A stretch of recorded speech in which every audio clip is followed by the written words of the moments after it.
But the concern is that once you're coming in and you're being admitted, there's no visitors allowed.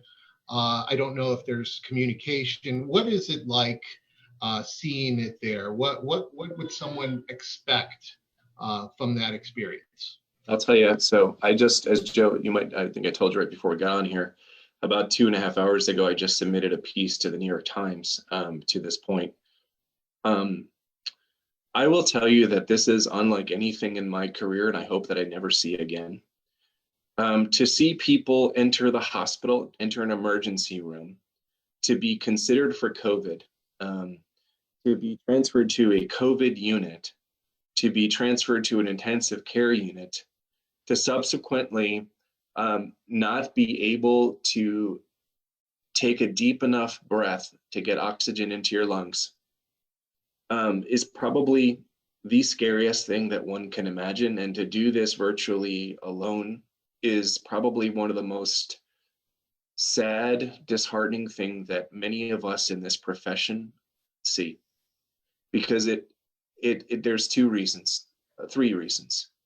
Last night I had a patient that died, and we are using tech. Thank God this is 2020, where we can FaceTime and use what we're doing right now with virtual video conferencing, because there is at least some ability for family members to talk to one another, but certainly it's suboptimal.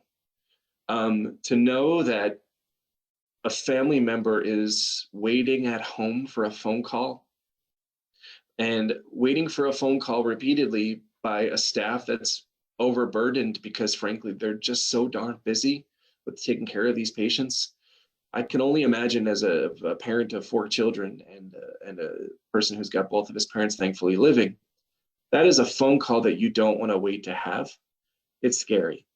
And then if you're a patient, not being able to hold someone's hand at the end of your life and say goodbye, or I'm sorry, or I love you, I think is probably the worst thing about this disease. Is it not only takes people's lives in their prime, but it robs them from the dignity at the end of their life. And so I can tell you, at least in talking with a number of nurses and therapists, that this is some of the most difficult things that at least we face. And then to add to that, to know that you go to a job where this virus lives on surfaces, and our hospitals are working so diligently to clean those surfaces and make sure that we put on gowns and then take them off, and face goggles and everything like that. But the concept that you could become sick, like many of our colleagues, 10% of them in New York and in Italy could potentially get this and die, or that you come home to your family and can spread this to them as well, is really scary.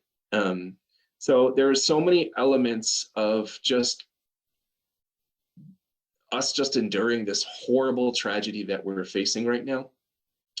And so it brings me the passion behind to say, if we can do nothing more than stay home to make sure that people can someday have dignity at the end of their lives, and that other people that shouldn't be dying don't have to die, I think that unfortunately is a consideration that we're all going to have to make right now. Jason, I don't know what you're going to say, but that's my experiences. There's nothing to say about after that. That was very well stated, very eloquent, and you demonstrate it and live it every day. So thank you for sharing that with all of us.